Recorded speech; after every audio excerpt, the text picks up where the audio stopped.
So let's talk about a plugin today. We haven't visited our friends at Acustica Audio in a while. You want to bring up what we're talking about here? Oh, you know it. What we've got here is an advanced copy of Acustica Audio's new flagship mastering EQ. It's called Cherry. Rather than being based on a particular model of hardware, it is using their hyper technology to take that to the max on its own accord. It's got the Acustica sound. I love this thing. We're told that they will be adding an MS section, so some further features to this EQ, as well as some cool new dark mode flat graphics. So look forward to seeing that. And in the meantime, let's just take you through the plugin and the controls. We'll see how everything works, and we will do some audio examples. Sure.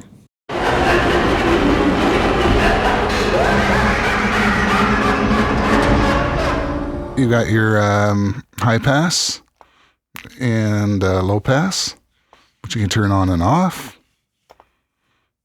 Here is their input gain. When I played with this, it seemed like that kind of compensated gain, so you're hitting the internals harder, but the level doesn't really increase.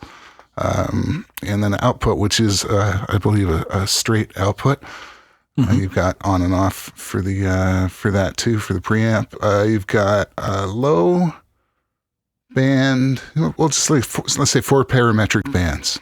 And they each have their own specific ranges, right? So the low goes all the way down to 17 hertz, up to 134 hertz. So this is a low band. Band width here.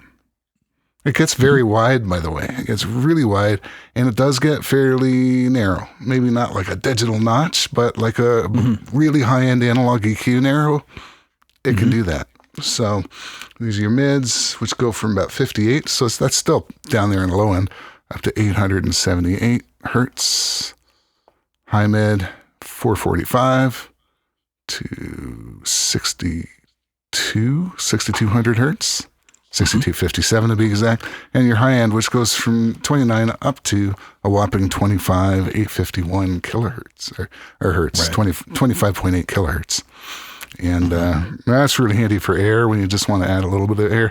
And again, you can get as narrow or as wide as you need. I found that part of this to be extremely musical. And then this is just your booster, your cut here. Yeah.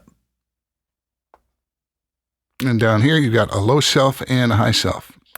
And also, I should mention, back up a bit, you can turn on and off each of these bands. I think it defaults with all of them on. There's low shelf, which will go really low. I mean, 184. But when I'm playing with it, it's like, it's a very, very solid bump in the subs that goes along with this, of course, because it's a shelf.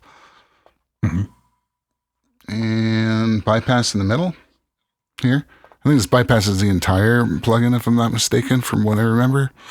Yeah. And 32 to 10 kilohertz for your high shelf. So let's turn all these off, but we'll leave the bypass, we'll leave the plugin engaged. And let's bring us up here as well. There we go. So we can see ourselves. So further, you've got 3 size settings. You can set it for 1x, 1.5x, and 2x. For the benefit of our high definition 4K video, I've got this set on 2x right now. Now, if you change these, you're going to have to uninstantiate the plugin and then reinstantiate it. It'll come up at the new size. Up here, you can load or save presets. You've got your kind of A/B thing if you're used to, say, Waves plugins, where you can have 2 settings that you can toggle behind. You can copy and paste settings as well. You've got different options here. Actually, I shouldn't have shown that. You got an option setting here, which really just calls up at the moment a version screen and that sort of thing. You got 4 different modes here. Hyper equalizer, hyper echo for less CPU, hyper digital, and hyper digital 2x. Hyper digital 2x is employing some kind of oversampling. I found that to be pretty nice. So, and the other one, I think I like this standard, which I believe says SFIR. So if you go to hyper echo, hyper digital, different modes, very subtle differences in sound, by the way, between these. When I went in with a scope, which I won't belabor that here, it was really clean at digital 2x, especially up near the Nyquist frequency there. Really cleaned up a lot. Let's play some music and let's play around with the controls, and we'll see what we can get out of it. He failed, not I.